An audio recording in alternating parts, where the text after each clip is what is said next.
Muy bien, hoy es lunes 5 de abril de 2021.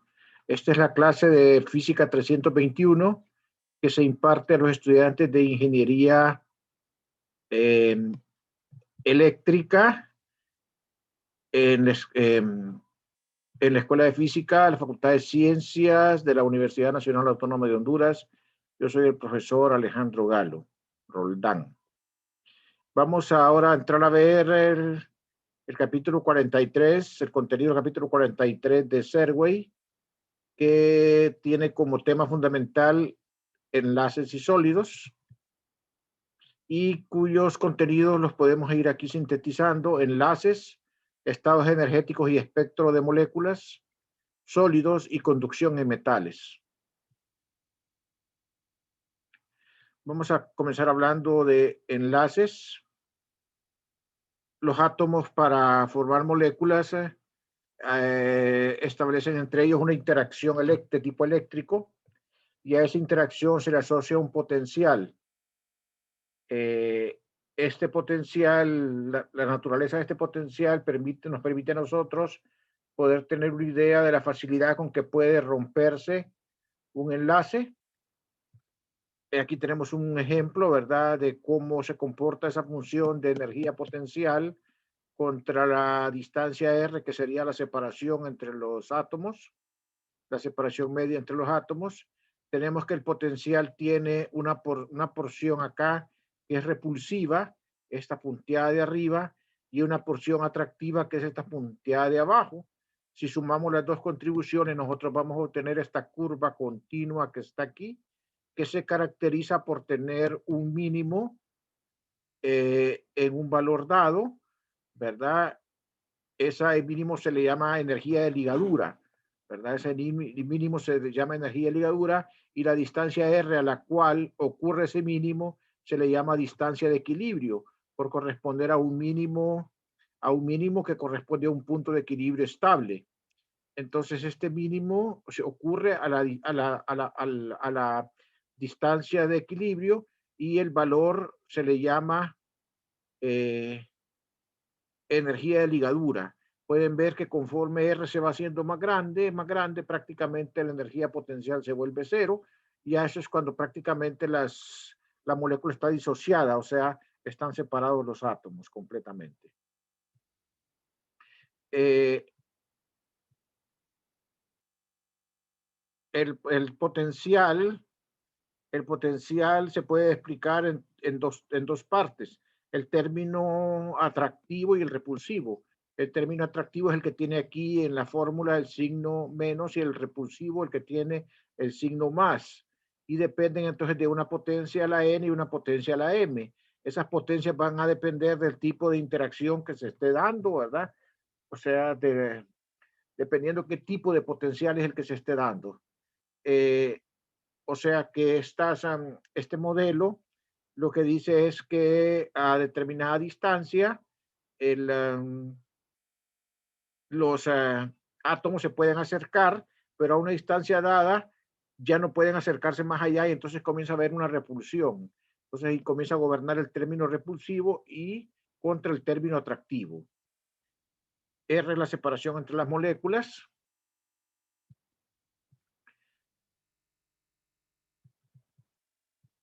En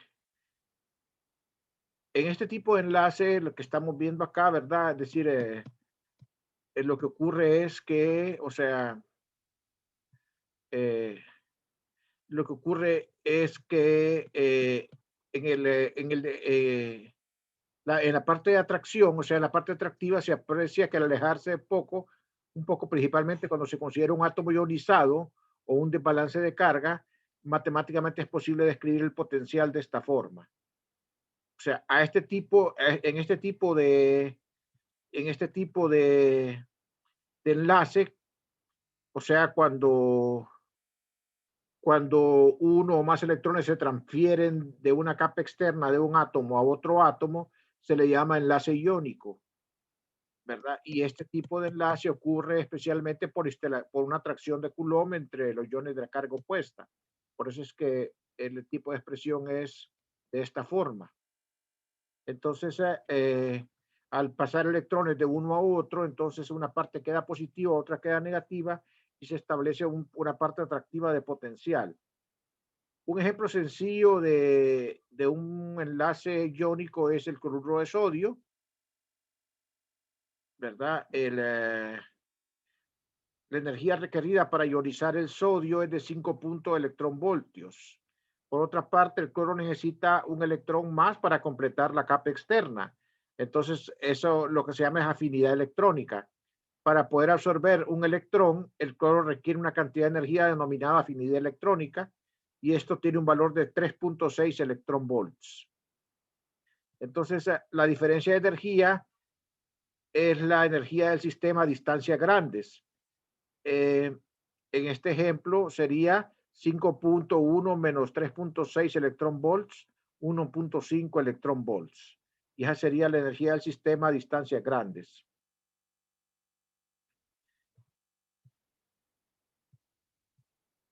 Se observa que la energía mínima es de menos 4.2 electronvolts, y esto se conoce como la energía de disociación. O sea, este valor mínimo que está aquí, ¿verdad?, que vimos en la otra gráfica, es de menos 4.2 electronvolts para el caso del cloruro de sodio, y a esa energía se le llama energía de disociación. O sea, esa energía mínima que está acá.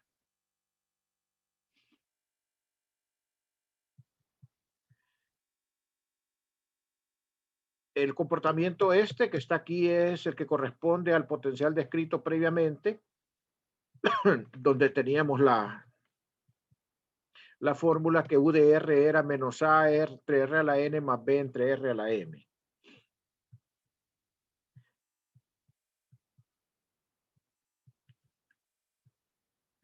Ese es el caso del enlace iónico. En el enlace covalente, lo que existe es que hay un electrón común que es compartido.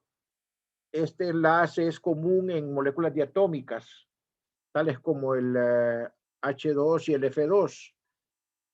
Para explicar este enlace, se recurre a las funciones de onda de la mecánica cuántica, específicamente a funciones de onda del átomo de hidrógeno, del estado fundamental, que vienen dadas, como se acuerdan ustedes, de esta manera. Entonces se supone que al acercarse dos átomos, a esto se llaman orbitales, ¿verdad?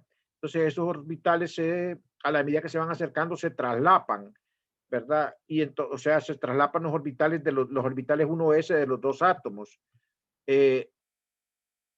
Gráficamente esto es así, ¿verdad? Si están separadas suficientemente, la función de ondas están sin traslaparse, separadas, independientes, pero a medida que se comienzan a acercar, comienzan a traslaparse y forman orbitales ya conjuntos que corresponden a la suma de los dos orbitales. Entonces esa es la forma de explicar el enlace covalente, ¿verdad? Que hay un traslape de los orbitales de los orbitales electrónicos que corresponden a los dos átomos, y eso ocurre cuando pues están compartiendo electrones. En el caso del enlace de Van der Waals, este tipo de enlace ocurre específicamente cuando hay una interacción electrostática débil, no lo suficientemente fuerte como para que ocurra un enlace iónico. Y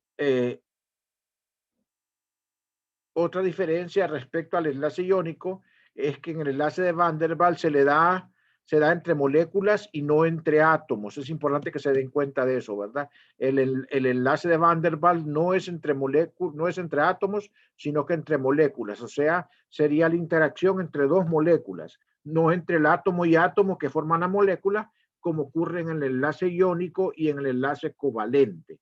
Entonces es importante que tomen en cuenta eso, ¿verdad? El enlace de Van der Waals es entre moléculas. Este enlace ocurre usualmente entre moléculas que tienen un momento dipolar permanente y se le conoce como enlace dipolo-dipolo, por eso al enlace de Van der Waals. La otra posibilidad en que se puede dar un enlace de Van der Waals es que haya una interacción entre una molécula con un dipolo permanente y otra con un dipolo inducido debido a la influencia del primero. De cualquier forma, pueden ver entonces que el enlace de Van der Waals se da por una interacción dipolo-dipolo. Ok, vamos a hablar de los estados energéticos y del espectro de las moléculas. Las moléculas pueden tener energía debido a diferentes situaciones. Pueden tener energía debido a la excitación que pueden tener los átomos, los electrones en sus niveles atómicos, pero también pueden tener energía debido a la traslación de los centros de masa de las moléculas, y también pueden tener energía vibracional debido a la vibración, y también energía rotacional. Pueden tener energía de los cuatro tipos. Es decir, las, puede haber interacción electrostática, traslacional, rotacional en torno a su eje y vibracional. Matemáticamente, entonces, la energía total de la molécula se puede escribir como una suma de la parte electrónica más la parte traslacional, más la parte rotacional, más la parte vibracional. En esta presentación solamente está considerada la parte vibracional, pero nosotros también vamos a estudiar la parte traslacional. Vamos a estudiar también la parte vibracional. Lo que ocurre es que a temperaturas normales muchas veces solamente está activada la parte traslacional. Si ustedes suben un poquito más la temperatura, entonces comienzan también a manifestarse movimientos de rotación en las moléculas. Para que exista movimientos de vibración, eso se da a temperaturas bastante altas, pero en principio podrían existir ese tipo de energía vibracional también, ¿verdad? Como les repito, a temperaturas extremadamente altas. Vamos a ver en qué consiste el movimiento de rotación. Imaginémonos que tenemos la molécula aquí a lo largo del eje XY, una molécula diatómica lineal. Aquí tenemos, digamos, el centro de masa de las dos moléculas. La masa de un átomo es 1 y la masa del otro átomo es 2, SM2, y están separadas una distancia R. La molécula, imagínense que es una mancuerna, como unas pesas, esas que levantan los fisicoculturistas. Pues ustedes pueden rotar esa molécula alrededor del eje Z y lo pueden rotar también alrededor del eje, en este caso del eje Y. Hay dos movimientos de rotación posibles, alrededor de Z y alrededor de Y.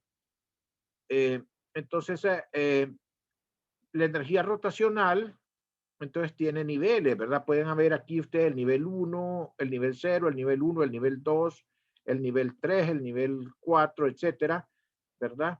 Donde entonces los niveles se van dando como múltiplos del nivel 1. El nivel 1, el nivel 0 es 0, el nivel 1 es E1, si el nivel 1 es E1, el nivel 2 es 13E1, el otro es 10E1, el otro es 15E1, 21E1, y pueden ver que la separación en el caso de los niveles rotacionales no es la misma, están más juntos cuando la diferencia entre los J es más, o sea, cuando los J son más pequeños que cuando los valores de J son más grandes.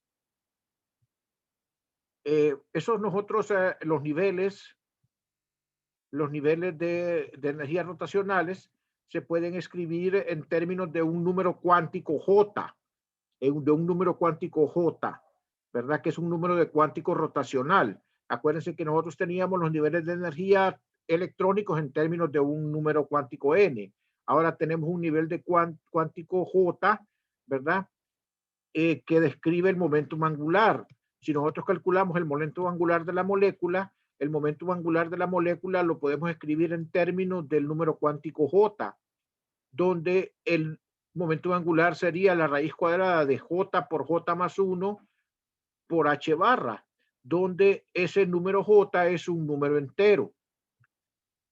Tomando en cuenta que el momento angular es el producto del momento de inercia por la velocidad angular, fíjense bien, este I es el momento de inercia, ¿verdad? Acuérdense que es rotación en lugar de masa, se usa momento de inercia, y en lugar de velocidad traslacional se usa velocidad angular. Entonces, el momento angular se puede escribir como el producto del momento de inercia por la velocidad angular. Y en este caso, la energía rotacional se escribe de esta manera. Bien, nosotros sabemos que la energía rotacional la podemos escribir como un medio del momento de inercia por la velocidad angular al cuadrado. Recuérdense que se sustituye aquí, en vez de la masa utilizamos momento de inercia, y en vez de la velocidad traslacional usamos velocidad angular. Entonces, esto sería la energía de rotación. Si nosotros entonces, esa energía de rotación se puede escribir, ¿verdad? Como H barra cuadrado sobre 2i por J más 1. Ese sería entonces el valor, porque si ustedes recuerdan, entonces la energía también se puede poner como, ¿verdad? L cuadrado sobre 2i. Y entonces L cuadrado sería H barra cuadrado sobre 2i por J más 1. Voy a escribir aquí, ¿verdad? Ustedes recuerdan el análogo, que la energía en rotación era P cuadrado sobre 2m. Eso era en traslación. Pero en rotación, ¿cuál sería el equivalente? Entonces, en rotación, ¿cuál sería el equivalente para la energía? Sería el momentum angular al cuadrado dividido entre 2 veces, y en vez de la masa, ¿cuál es el equivalente? El momento de inercia. Entonces, ustedes tienen que la energía de rotación es h barra cuadrado sobre 2i por J más 1. Entonces, el momento de inercia I de dos masas puntuales, como en el caso, tomando las moléculas como dos masas puntuales, se puede escribir como el producto de las dos masas entre la suma de las masas por el R al cuadrado, siendo R la separación entre los átomos. Y a esta cantidad que está acá, que tiene unidades de masa, como pueden ver ustedes, se le llama masa reducida y se designa por la letra cuadrado mu. Se le llama masa reducida. Entonces, vamos a combinar esas expresiones. Si nosotros tenemos acá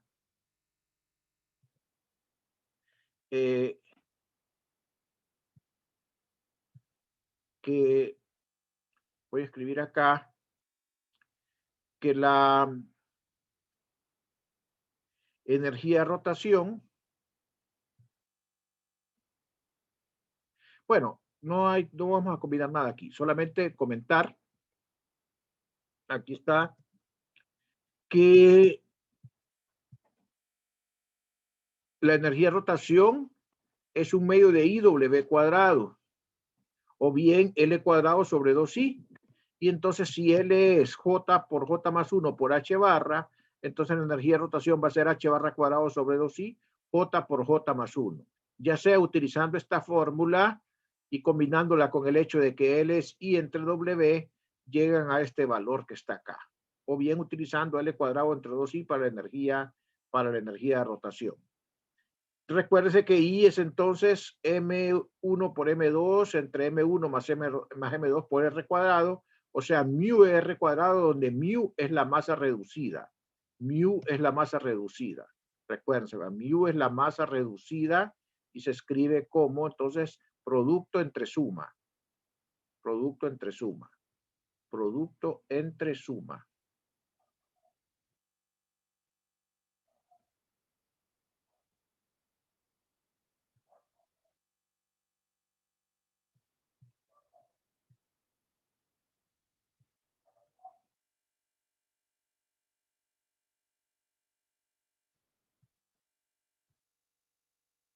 Bien, entonces,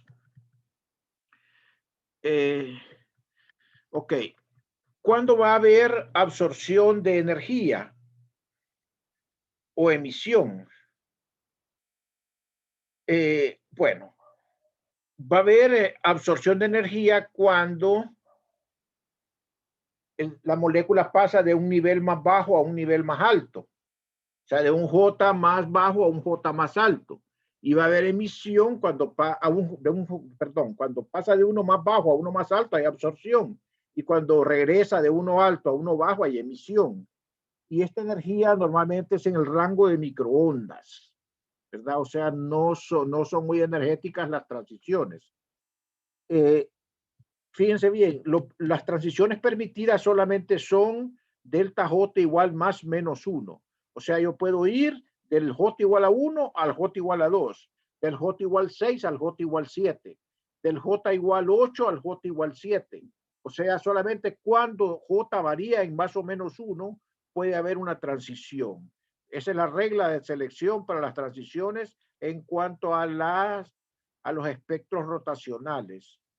Las líneas de emisión de una molécula lineal corresponden a estados equivalentes a delta E igual a EJ menos EJ menos 1. ¿Ok? Esas son las líneas de emisión. O sea, se va a emitir una energía que es delta de E, que va a ser EJ menos 1, ¿verdad? Y de la ecuación previa, donde teníamos definido lo que era EJ, que era H barra cuadrado sobre 2I J por J más 1, y aquí tenemos EJ menos 1, que en lugar de poner J, ponemos J menos 1, entonces tenemos aquí menos J por J menos 1. Entonces, aquí lo que tenemos es que esa diferencia de energía es H barra cuadrado sobre I por J. ¿Ok? H barra cuadrado sobre I por J, o sea, va a ser H barra cuadrado sobre 4pi cuadrado por I. Por I. Y esa es la energía del fotón. Esa es la energía del fotón, ¿verdad? O sea, que se va a emitir cuando haya una transición del nivel J al nivel J menos 1, ¿verdad? Cuando haya una transición del nivel J al nivel J menos 1.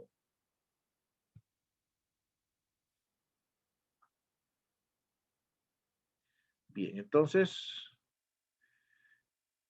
esa energía del fotón es H por la frecuencia que se va a emitir. Entonces, nosotros podemos, esa frecuencia la podemos calcular aquí recordando, ¿verdad? Bueno, H cuadrado, H barra cuadrado sobre I, que es lo que tengo acá, por J es la energía, o sea que es H por la frecuencia. Si despejo la frecuencia, pasa el H a dividir.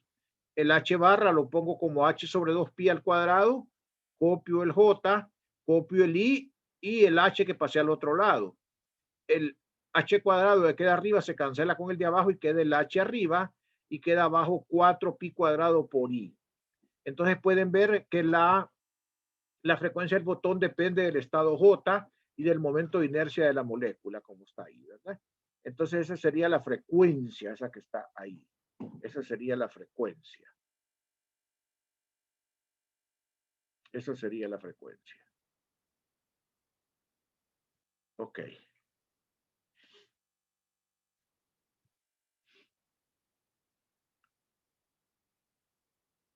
Bien.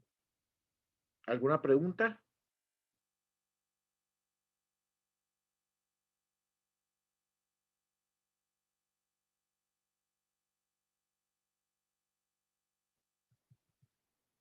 ¿Alguna pregunta? Bien. Les comento que hay otro tipo de energía que es la vibracional. Ya la vamos a ver, ¿verdad? Bueno, ahora vamos a hablar un poquito de los sólidos. Nos interesa estudiar un poquito los sólidos, ¿verdad? Porque son de especial interés, sobre todo por las implicaciones tecnológicas que tiene su conocimiento.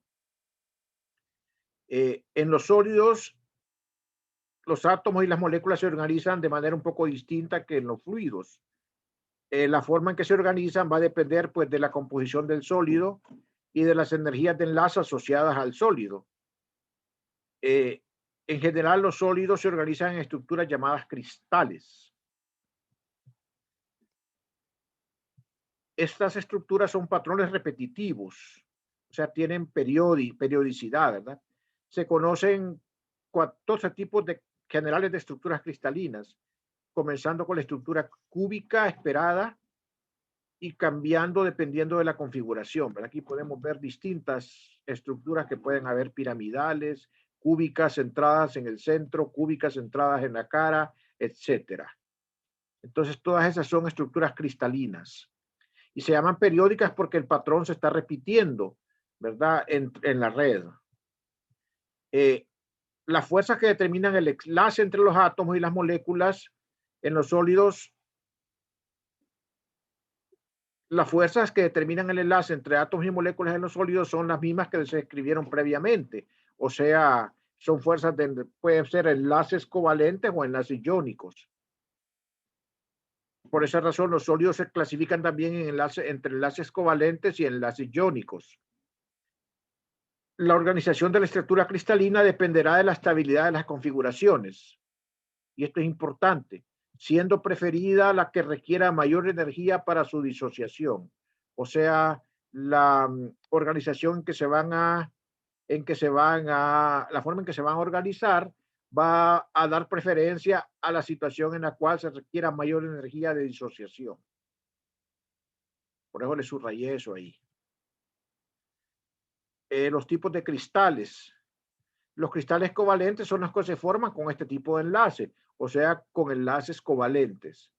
Ejemplos de esto de cristales covalentes son el carbono, el silicio, el germanio, ¿verdad? Lo normal es que estos cristales covalentes tengan 4 electrones en la capa externa. Cada electrón forma un enlace con un átomo adyacente, lo que origina una estructura de tetraedro. Acuérdense que los enlaces covalentes lo que hacen es que comparten electrones. Pues también hay cristales iónicos, ¿verdad? Calga la aclaración. Un tipo de cristales que nos interesa son los cristales metálicos. En estos cristales metálicos, o sea, que son sólidos también, pues uno o más de los electrones tienen libertad de movimiento en estructura, dejando iones positivos en la red, ¿verdad? En esta configuración, los electrones forman una especie de mar de electrones, lo que indica que estos se distribuyen en la red y no están localizados en una región particular. ¿Por qué razón? Porque tienen libertad de moverse en la red, ese mar de electrones. Eso solamente se da en los metales, ¿verdad? Que es un tipo particular de estructuras cristalinas. Bueno, entonces, de esos sólidos, los metales nos interesan, porque como pueden ver ustedes, los metales permiten la conducción de la electricidad y también del calor. La conducción en metales, vamos a hablar de la conducción eléctrica. Primero el concepto de banda de energía. Este concepto surgió para poder comprender la banda de energía posible en las estructuras cristalinas de los sólidos. Si consideramos n átomos en una red, donde n pues es del orden del número de Avogadro, se deben tomar en cuenta las pequeñas variaciones en los niveles de energía de cada átomo debido a la interacción con los demás. Esto produce una banda que se puede asociar a una zona continua de energía. Dentro de estas bandas hay regiones prohibidas donde no hay niveles de energía. La existencia de estas zonas prohibidas determina el comportamiento de los metales en cuanto a su naturaleza de conducción eléctrica. Entonces hay aislantes. Los primeros que vamos a estudiar son los aislantes. Los aislantes se caracterizan porque tienen una separación entre la banda de conducción y la banda de valencia que es muy grande. Y eso hace que la banda de conducción generalmente esté vacía, sobre todo si estamos a temperaturas bajas de 0 grados Kelvin. Al aplicar un campo eléctrico a estos materiales, el electrón no puede cambiar de estado, ya que los estados vecinos están ocupados y tendrían que pasar a la zona prohibida, lo cual evita la conducción de electrones en la red cristalina. O sea, tenemos una brecha de energía muy grande entre la banda de valencia que está llena y la banda de conducción que está vacía. Entonces no ajusta el campo eléctrico para poder pasar electrones a la banda de conducción vacía. Y entonces eso ocurre en los materiales aislantes. Por eso los materiales no pueden conducir la electricidad. Una situación intermedia será en un semiconductor. En un semiconductor, el estrechamiento, o sea, la brecha, el gap entre la banda de valencia y la banda de conducción es más pequeña. Entonces se podría generar un desplazamiento de electrones en el material y la configuración en el conductor cambiaría, ¿verdad? O sea, en el material, perdón, cambiaría porque habrían ciertos electrones que podrían pasar acá, a la banda de conducción. En el caso del conductor, la situación cambia, porque lo que ocurre es que hay un traslape entre la banda de valencia y la banda de conducción.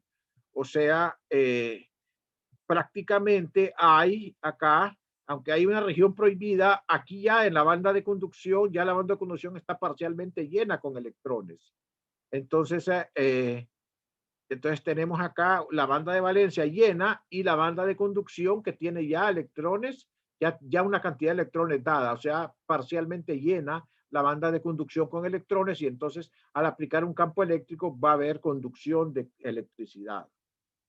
Entonces esa es la diferencia. Bien, ahí vamos a parar esta presentación. Voy a tomar asistencia y luego voy a continuar unos minutos más con la segunda parte porque les voy a mostrar los espectros vibracionales. Entonces, solamente me esperan un momentito que hagan una captura de la pantalla para poder,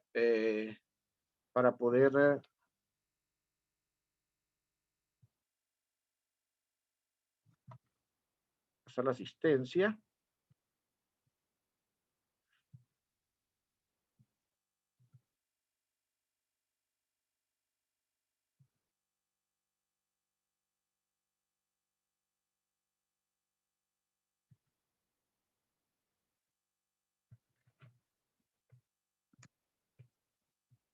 Ya pueden desconectarse y conectarse en un minuto cuando les abra nuevamente les abra nuevamente la sesión.